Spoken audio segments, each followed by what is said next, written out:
अगर आपका दोस्त है तो आपका जनता है, आपका प्रजा है, लेकिन आप जनता का साथ गद्दारी कर रहा है, आप नौजवानों का साथ गद्दारी कर रहा है, सरकारी कर्मचारी का साथ गद्दार कर रहा है, तो आपका बहुत दिन रात चलने वाला नहीं है। ओवैसी आपको बहुत दिन चला नहीं पाएगा। बाबर जैसा खत्म हो गया, ओवैसी भी खत्म हो जाएगा, वो बहुत ज्यादा दिन नहीं लगेगा।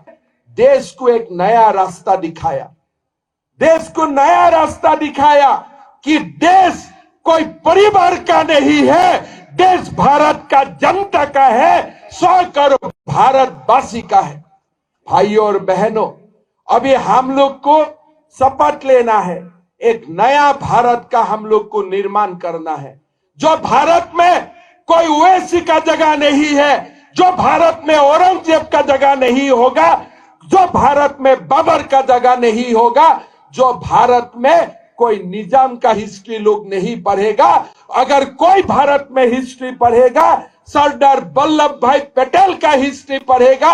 अगर कोई भारत में हिस्ट्री पढ़ेगा तो हमारा भीम का नाम भीम का पढ़ेगा, रानी रुद्रानी देवी का पढ़ेगा, काकतिया का जो पसंदर राज लोग था, वॉरियर्स था, उनका हिस्ट्री पढ़ेगा।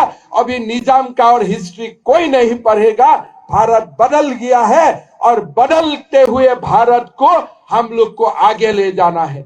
असम प्रजाला तारुपुना मी अंदरकी ना हृदय पूर्वक नमस्कार मुल्लो। हो गया कि मुझको और एक बार हैदराबाद में आना पड़ेगा। क्यों आना पड़ेगा? 2023 में यहाँ में बीजेपी सरकार का शपथ होने वाला है और उसमें मुझको आना पड़ेगा।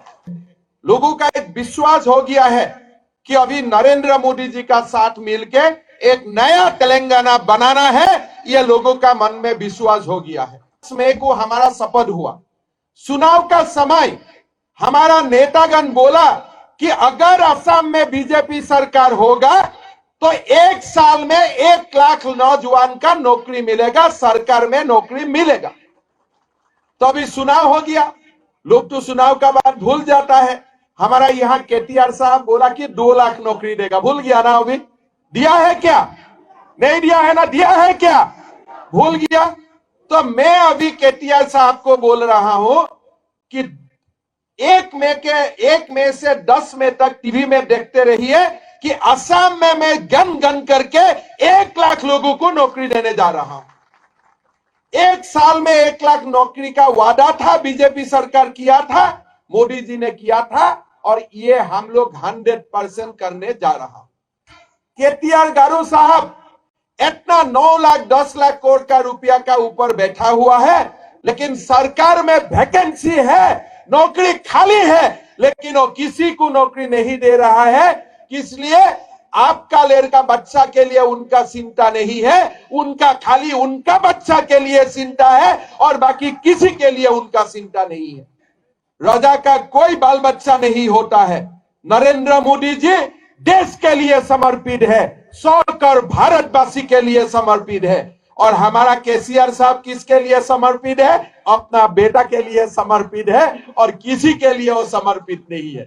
अरे भाई, अगर 3 लाख सरकारी कर्मचारी आपसे नाराज है, तब कौन सा सरकार चला रहा है?